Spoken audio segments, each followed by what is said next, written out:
What is up there, everybody? Citrus Aviation here with a brand new show that I'm starting here on the channel called Rerouted. This is a show where we just talk about what is happening with aviation, and in particular this aviation news show will be focused around aviation routes and things that are happening with flights across the world. So this will be episode 1 here, and we're going to cover a bunch of new routes that are happening, some that have just started and some that are very exciting coming up soon.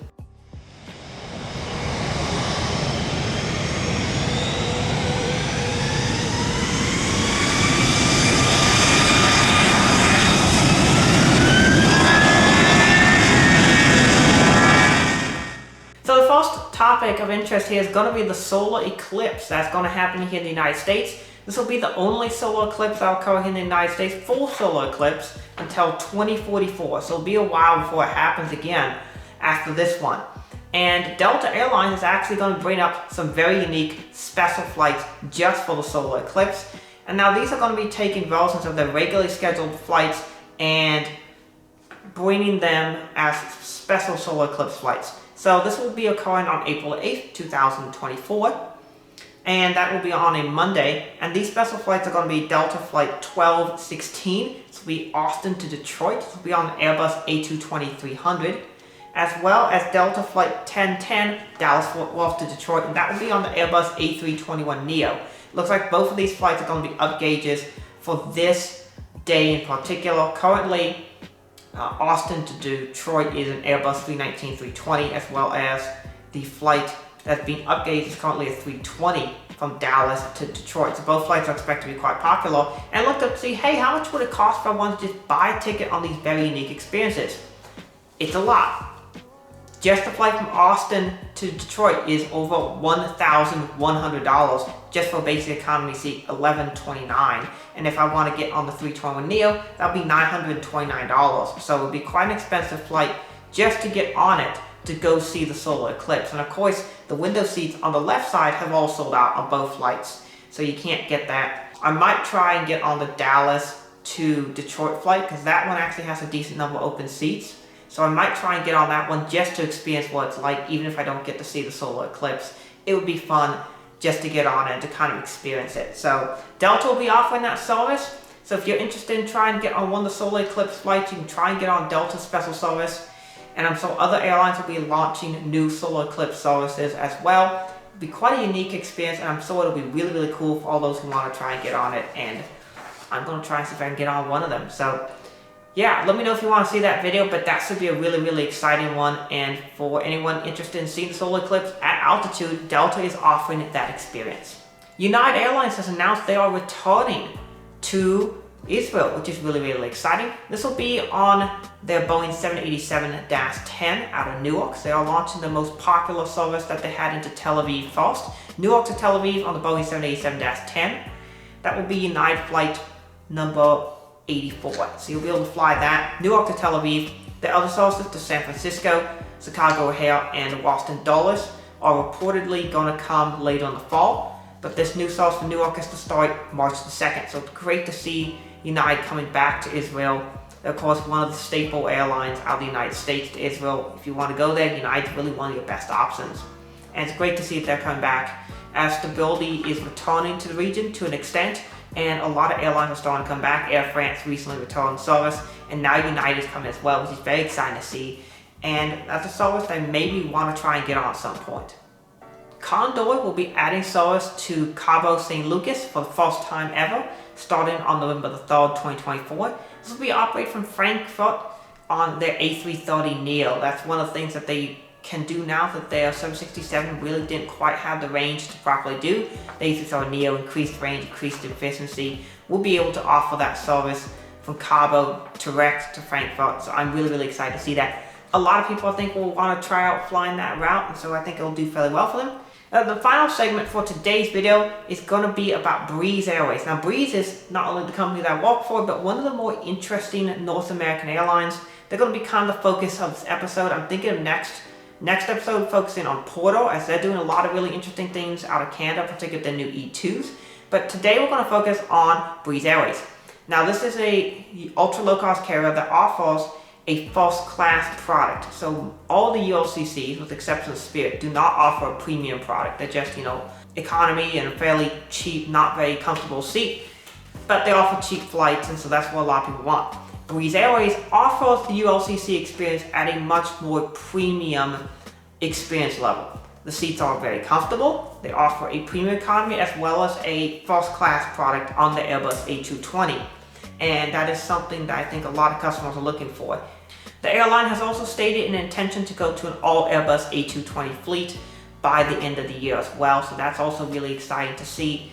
As well as we are also getting an additional 10 A220s from another source, as well as having ordered 10 Airbus A220s, configuring 10 of those 40 options that we have selected from Airbus.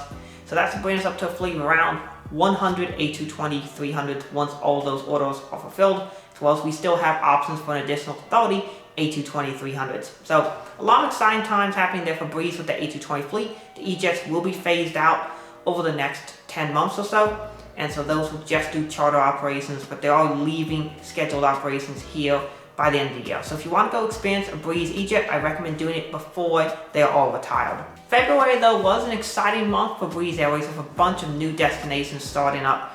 They recently added service to Grand Junction. There used to be Breeze Flight 602-603, which was the early morning turn from Provo to Santa Ana, and they've now added a Grand Junction leg. So 602 now does Provo, Santa Ana, Grand Junction, and 603 now does Grand Junction, Santa Ana, Provo. So it's now, Santa Ana is now a pass-through city instead of a destination. But that's really exciting to see that they're adding Grand Junction. That's another really neat destination adding. The other new one out of the West Coast hub, at least, is going to be Ogden. So Ogden to Santa Ana is now service that is offered on Breeze Airways. That is Mike X-Ray 614 and 615, Ogden to Santa Ana and back. And that is operated on the A220. All these new routes I'm listing are all A220s, which is another interesting thing. All the new services have been announced on A220s, not on E-Jets. So no new services for E-Jets that I can tell will be coming anytime in the near future. Instead, a lot of the E-Jets seem to be moved to charter operations, which has been the majority of the Breeze charter ops have been E-Jets anyway. But the A220 is definitely taking over as the eventual total only aircraft that is operated by Breeze on regular scheduled flights. In addition, Flight 844 and 845 have been launched with service from Orlando to New York Stewart. Sierra Whiskey Foxtrot is the code for that one. So really exciting to see that Breeze has added another New York City area airport, but not one of the major three. They don't fly Newark, LaGuardia, or John F. Kennedy, but they do fly the White Plains. and they now just add service to Stewart as well, which is really cool to see that we're adding newer markets, and of course going to Orlando. And who doesn't want to go to Orlando? And then the final new service I want to talk about is service to AVP, which is Scranton, Pennsylvania. We've now started Orlando Scranton, Flight 760 to 761 on the A220 as well. So those are our new routes, new services that we've added for the month of February. Quite a few exciting new things there. And it's great to see Breeze Airways expanding to new markets and strengthening the existing ones that already exist. Notable, Orlando got 2 of those new services, as well as Provo. And then a new destination Breeze is going to be flying to, but adding a lot of new services to, is going to be San Diego. That'll be coming here at the end of April, early May, and I'm really excited for those services. A lot of the cities that Breeze has started last month, for example, only had service to 1 new airport, which was notable. 1 new airport for each of them, but this time we're going to be seeing service to 7 airports, which is a massive step up for San Diego. And there's going to be 5 direct and then 2 breeze through cities. So we'll get started with the ones that are going to be direct. The first one comes on April 30th, and that'll be to Raleigh-Durham. Direct San Diego, Raleigh-Durham, that will be Breeze Flight 755. And then May the 1st, Breeze Flight 741 will start with direct service to Jacksonville. Which is very exciting to see that added there. All of these are transcons. Interestingly enough to note, we're not doing any service to Santa Ana, none to Provo, nothing like that. It's all transcon flights for now, which is interesting. May 3rd, we'll get 2 new routes. Flight 705 will be going to Norfolk. And then Flight 547 will be going to Pittsburgh. So Pittsburgh and Norfolk start on May the 3rd. And then May the 5th, we'll have the last new service, which will be going to Cincinnati as Flight 543. And then the breeze-through routes will be Bradley and Providence. Those will not be direct at first. I've seen some reporting that said that they'll be direct. Not initially. Direct sales will start later. I couldn't see exactly what days the direct flights start, but those will be starting as well at some point. But Bradley, to get there, you'll have to go through Pittsburgh, and for Providence, you'll be going through either Norfolk or Raleigh to get there. So those will be your options if you want to go to Providence and Bradley.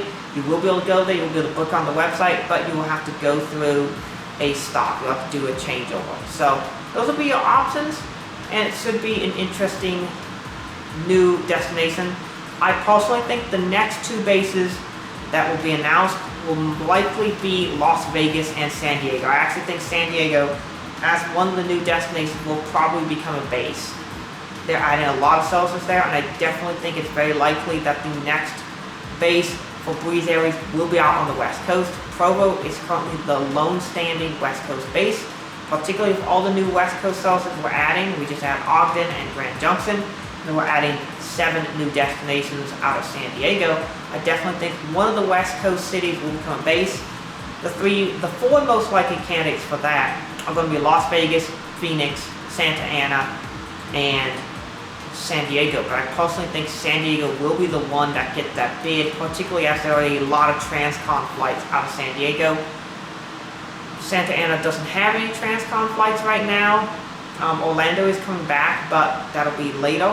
For now, no transcons out of Santa Ana. Las Vegas is very likely. We have a lot of services out there already and a lot of transcons. Same thing with Phoenix.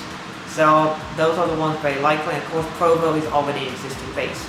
So I definitely think there's a good chance that we see San Diego become a base. Either that or Las Vegas are the most likely ones. We'll see what happens though. Those are just my predictions. So what do you think of these new routes? What do you think of this new show? I hope y'all enjoyed the format, and if there's anything that you want to see this Aviation News show become, particularly this is my first time doing Aviation News show in quite a while. I used to do something called Aviation News This Week for all the OG subscribers out there, but I haven't done one in quite a while. I would love to bring Aviation News back, and so this is a way that I thought could do it. Let me know if you enjoy it, if you want to see more of it. Also, because this video I'm trying to pad the runtime to make it 10 minutes for monetization purposes, I have to find something else to talk about too. And a lot of these videos where I'm like on the screen such, I've been talking about style, fragrances, things like that. So the fragrance that I'm wearing today is one by Maison Alhambra. It's called Bright Peach. This is a clone of Tom Ford's private blend Bitter Peach, which of course is a very expensive fragrance. If you want Bitter Peach, you're going to spend $300 to $700 to get it. So no one wants to spend that kind of money on a Tom Ford. So that's why these are popular. Maison Alhambra and Fragrance World make these. They use the same bottles too. I have a Fragrance World one here. This is their Lust Cherry, which is a clone of Lost Cherry by Tom Ford. And you can see they use the same bottles as each other, and they're both really, really good clones, and they don't cost a lot of money. So this one's 25 bucks, which is cheap. I actually picked up on sale at Twisted Lily for just 20 bucks. So really good deal. And it's got the very Tom Ford design bottle. I have a Tom Ford here. This is Madrino del Amalfi. You can see there's quite the resemblance between the two bottles there. Very similar. Very clearly designed and inspired by each other. But this one was just 20 bucks, and it smells very similar, but is a lot less expensive. So let's say a couple of sprays. Oh, it smells so good. Really good. The atomizer is great on this. The longevity is good, and it has a very strong peach opening. I would say this one is sweeter than the Tom Ford. I don't have the Tom Ford in my collection, but I smelled it, and I'm going to pick up the Tom Ford at some point. But I was like, why spend $400 when I could get this for 20 bucks and get basically the same thing? I like this one a lot. It smells really good. It's a great fragrance. So if you're looking for Tom Fords for cheap, either look at Maison Alhambra or Fragrance World. They have really good Tom Ford clones that smell basically the same, but for a lot less money. So that's my fragrance part of the video for today. Let me know what you think of all the new routes that are happening, or routes you want me to cover, or fleet changes, or anything like that. I want this show to become something interesting that the community wants. So thanks for watching. Hope you all have a great rest of the day. God bless you.